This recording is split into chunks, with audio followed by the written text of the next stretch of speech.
Okay, so from Revit what I did was I exported a 3D view that was an FBX file, and now I'm about to bring that into Showcase. So when I say that I'm going to import it, file import, I can look for my model. This was the 04 Zimmerman house unbuilt, and I can just say import. I'm going to get the defaults of the camera that was in the 3D view, and there were no animations that can't be in Revit, so I have all the objects already selected.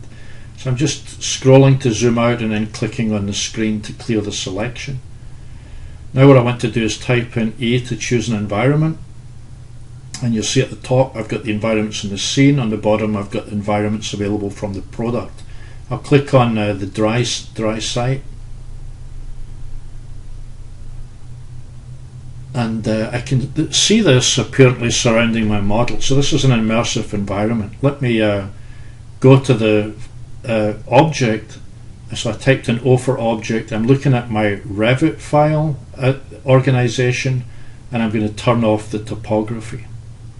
You see that I'm seeing all the way to the bottom of my building. So the next thing I want to do is, just looking at this from a front view, you'll see that I've got this globe of the immersive environment around my model.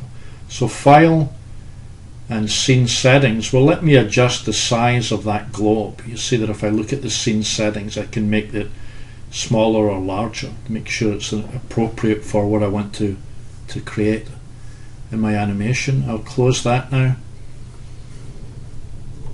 And then what I want to show is I want to adjust the floor level. So I'm going to go edit,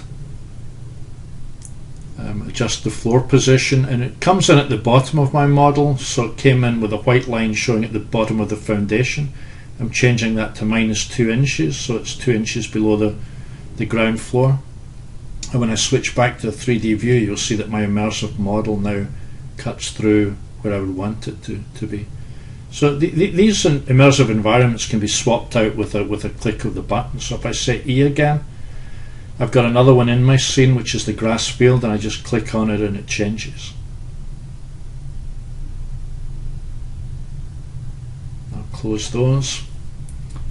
The other thing I want to show in here is just the adjustments to the materials. So if I say M for material, type it in.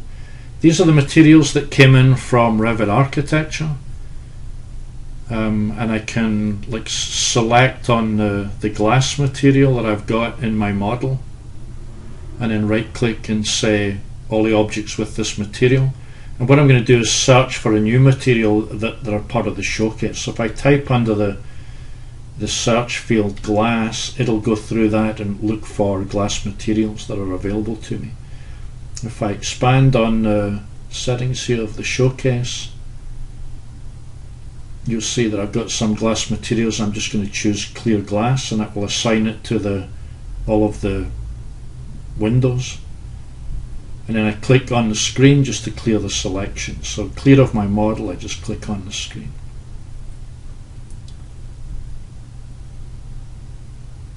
And then I'll close that out. So I'm basically ready to go with future animations.